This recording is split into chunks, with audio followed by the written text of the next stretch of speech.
I'd like to introduce you, if I can, to Jose Selpa. Jose's story is not atypical for many of the graduates of our training program. He came to us when he was 26 years old in late 2004. He had served 5 years in prison for having sold narcotic drugs. He had just transitioned into a work release program and had obtained a part-time job at a local Burger King, and had heard about our program through a friend, and arrived at our doors in the South Bronx and was interviewed by a number of our staff members, had passed the reading and math tests, and was assigned a class in early January of 2005. Let me tell you a little bit about our training program. Our training program is very hands-on. It's a 15-week, comprehensive, rigorous, full-time training program. Individuals start the training program by building their own computer. They are exposed to a variety of different computers throughout the training program made by a number of manufacturers. They learn how to fix those systems. They also learn how to fix printers. They can develop networks. They're exposed to a number of operating systems and software packages. At the conclusion of the training, these individuals are the folks that will go into your office and repair your computer. And Jose had done an outstanding job during the IT phase of the training program. But his criminal background was still a problem that was looming for him. And so our life skills component was just as critical for him as it is for all of our students.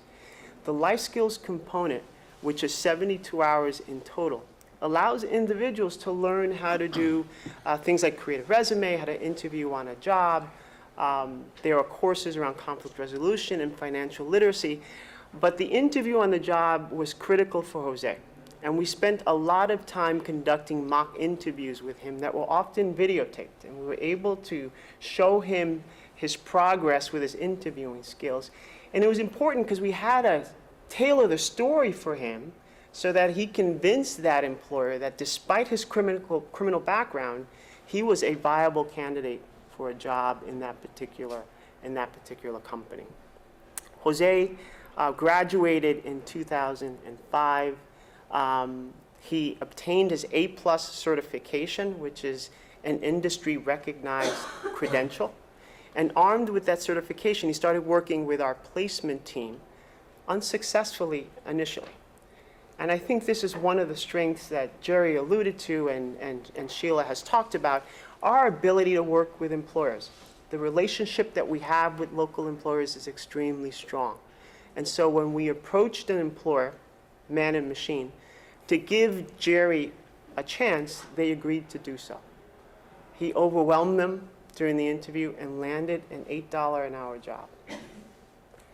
3 months later, he was earning $10 an hour and was assigned a position at Deloitte & Touche as an IT support person. In 2006, and after extensive follow-up services that we provide to every graduate for up to 24 months after graduation, we were able to provide additional training and support for this young man that put him in a position to land a full-time job at Deloitte & Touche, earning $55,000 a year. He is now a senior IT analyst at the same company. He's earning $78,000 a year. Now, clearly, everybody that goes through our training program doesn't end up earning almost $80,000 a year. However, a majority of our folks do go out and land jobs earning more than livable wages. It's critical in our training program that we are not designed to move people into jobs. We are designed to move people into careers. Jose is an example of that. I'd like to leave you with 3 thoughts, if I could. The first, if you looked at Jose's story 3 months after training, you would have talked about an ex-offender who had gotten a job earning $8 an hour. Not a small, actually a pretty significant accomplishment. But it didn't tell the whole story of the impact of our program. It was 2 years later, after extensive support that we provided this individual, that he was able to move into a position that earned him $55,000 a year. That is critical. Deep impact takes a while to occur. The current WIA legislation does not encourage long-term involvement.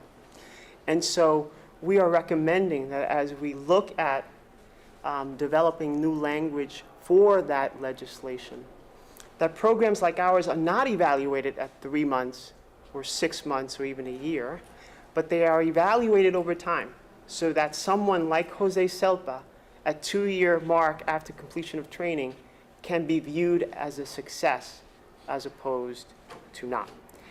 In addition, this whole impact around sectoral training and the fact that we are a sectoral-based program is critical for us. The relationships with employers allow us to design curriculum.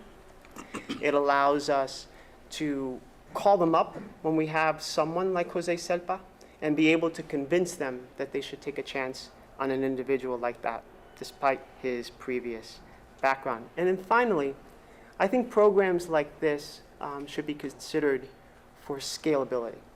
I think there should be additional funds strategically assigned that allow organizations to build their infrastructure to be able to serve more people over time. There are so many individuals in our community like Jose Selpa, individuals that are living below the poverty line, that do not have the skills to enter or compete in an ever complicated and difficult workforce.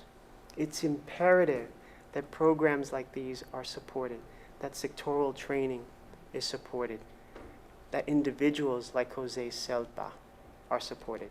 Programs like us do work. Thank you very much.